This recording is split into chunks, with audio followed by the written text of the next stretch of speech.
I love Travis Benjamin right now. Caught 6 passes for 112 last week as San Diego ripped apart that Jacksonville secondary.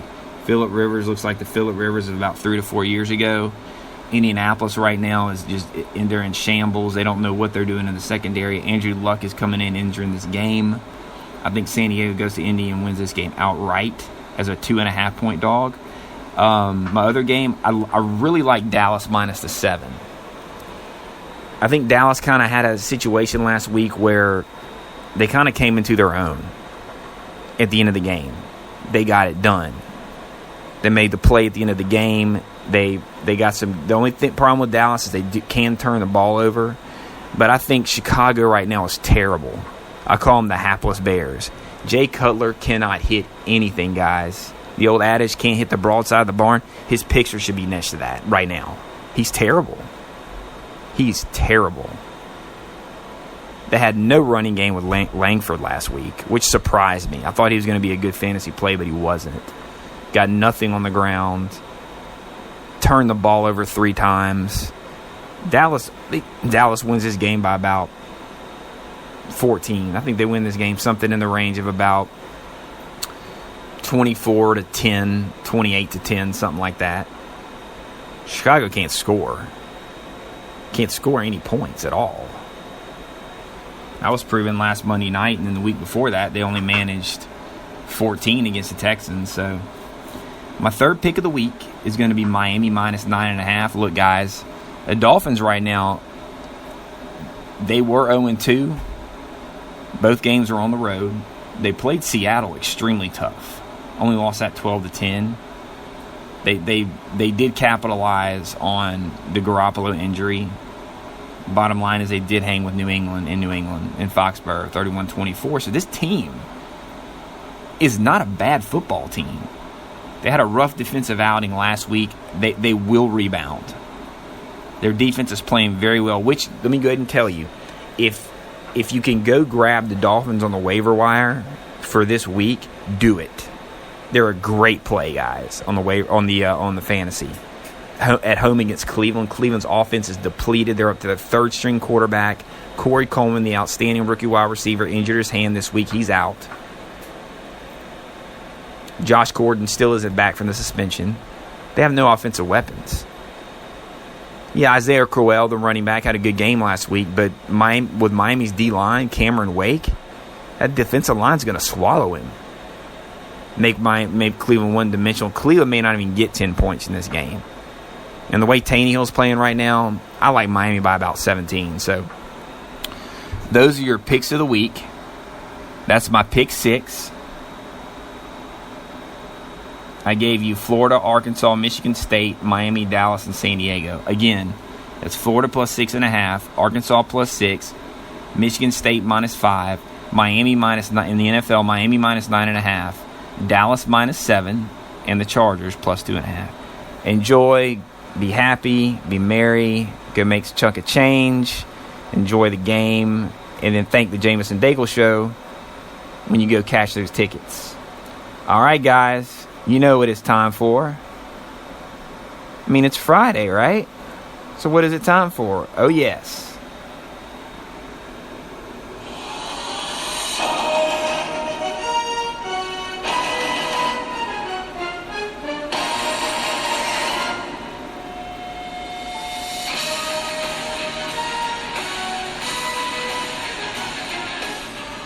I can just hear that guy on CBS saying, "Everybody, tune in to Jameson's Fantasy Friday."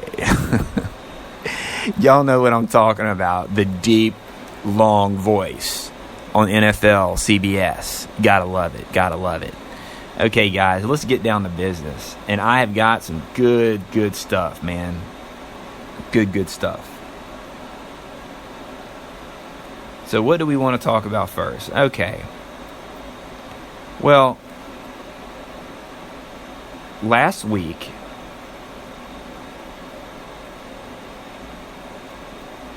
we had some stars. My two big time stars were Cam Newton with 354 yards, 3 scores. But Matt Ryan has just been a terror in the first 2 games. Guys, he's been on fire. Depending on the league you're in, even in an average scoring league, this guy is averaging 52 points, in the last couple weeks. He pulled off like 91 points last week in the league that I'm in, which is a high scoring league, obviously. And this week, Matt Ryan has got the Saints. And look, I don't play fantasy football with my heart, or I wouldn't put him in, obviously, being a Saints fan. But he's gonna rip them apart on the defense. That'll be a high scoring game, by the way. Tune into the Jameson Daigle Show on Money as we break that one down. But there's no question he's going to put up numbers against that Saints secondary. So he's a big start this week. A must start.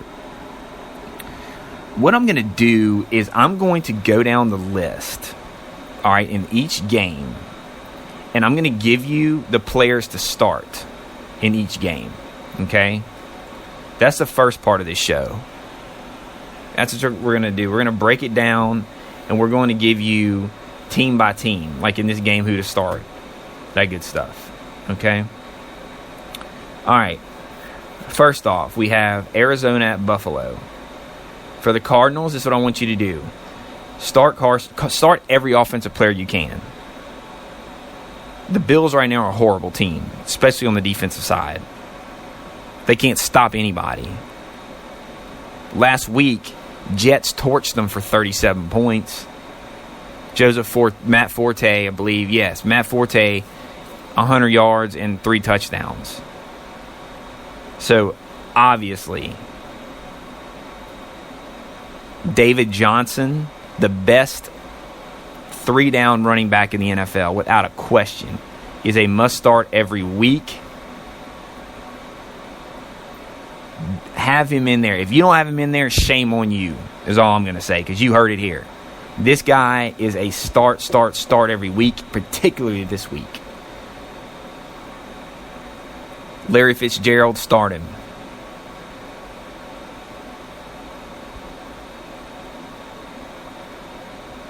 Start him.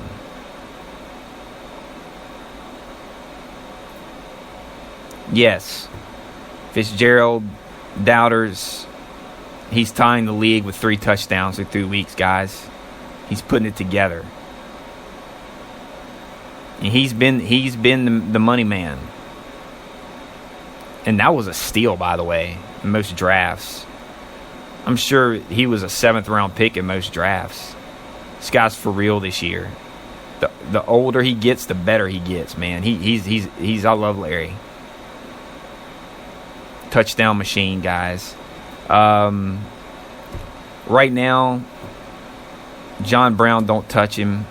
He's slowly working his back into the offense, considering the concussion he sustained in training camp. Right now, it's worrisome for him because he just can't get it. I would start Michael Floyd at the flex if you have him. He is a good flex option at Buffalo. Definitely start their defense. Outside of Sammy Watkins and McCoy, the Bills don't really have playmakers. This would be a solid fantasy selection here. If you have some Buffalo Bills, I would sit Tyrod Taylor. The Cardinals' defense is better than the Jets. Don't get fooled by his big game last week. This is a much better secondary, a much better defense that he's facing. Do not start Tyrod Taylor. LaShawn McCoy will be a good flex option.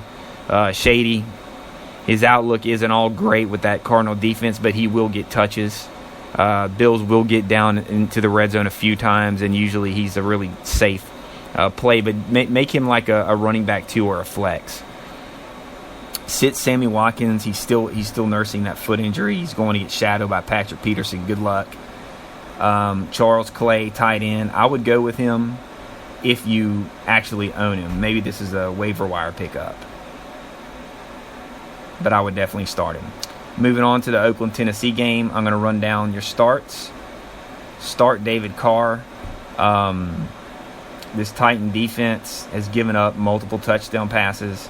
David Carr is, right now, this is a good selection this week. I would start him. Latavius Murray has been a touchdown machine in the first 3 weeks. He's my start at flex. Amari Cooper is a start every week. He's a very impressive young receiver. He's going to get many looks in the red zone. Definitely go there. Michael Crabtree, I would also start in the flex position. He's like a second or third receiver, but I definitely think he's a valuable option. Good slot receiver. He'll catch a lot of balls this week. If you have him, sit Clive Walford, the tight end for the Raiders. As far as the Titans, Marcus Mariota, he's a good start this week as a quarterback too. If you have a situation with your first quarterback, he's a good option. The Raiders defense ranks last in so many categories, particularly passing defense.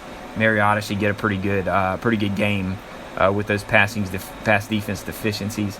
DeMarco Murray, he's a solid start. He's going to be. It's a good put him in the flex position this week. He's going to get his share of touches, but I look for this week. Derrick Henry could possibly get in the red zone, so it may help DeMarco Murray a little bit with getting breathers, but that could also hurt you in terms of him not getting touchdowns. But definitely start DeMarco Murray. Derrick Henry's a good look. You're not going to get yards. You possibly could get some red zone touchdowns, but it's definitely a gamble. These are the one start I would make for Tennessee is Delanie Walker at tight end.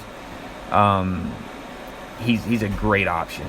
He caught all 6 of his targets last week for 83 yards and a touchdown. I expect his volume to elevate. As far as moving on to the Redskins-Giants, this is a game where I look at the Redskins, sit Kirk Cousins, sit Matt Jones. Kirk Cousins is rough right now, and they're going against a defense in the Giants that's really strong. Matt Jones is going to have serious issues running the football, as everybody does, against this Giant defense. Deshaun Jackson, start him in the flex position. He's always got a high ceiling with his explosiveness. D-Jax is worth flex consideration. I would also take a look, if you have him, Jamison Crowder. Start him in the flex, especially in a PPR league. Pierre Garçon, sit him, and obviously start Jordan Reed. These guys they can put up some numbers. I think out of this group, Jordan Reed is a more solid start, considering he'll get some red zone looks.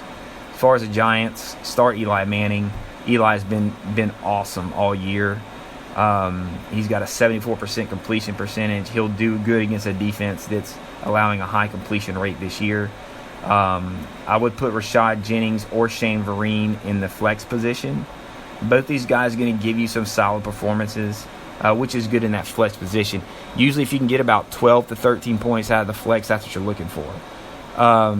As far as your starts, start all 3 Giant wide receivers. Odell, of course, obviously is an automatic. Victor Cruz, get him. Sterling Shepard, the young rookie, is very impressive. And this is one of the league's worst defenses. If whatever Giant receiver you have, start him, no doubt, without question, and start the Giants' defense, as they've been very impressive, and Washington's really one-dimensional. The Browns and the Dolphins, what I would do is I would start, as far as the Browns, I would start nobody, in all honesty. This is going to be one of the worst offensive performances. If you have a Brown, sit them. Enough said. Miami's going to be good starts this week. Sit the running backs. I still am really skeptical about Miami's running game right now. So between the Ajayi and Drake, because Arian Foster's energy has turned this backfield into garbage, really. Definitely start Tannehill. He's coming into his own, as I had mentioned earlier in my pick 6. Start Jarvis Landry. He is Tannehill's favorite target. He's going to get a lot of touches. Devontae Parker, I'm starting him in my flex position. That's my personal flex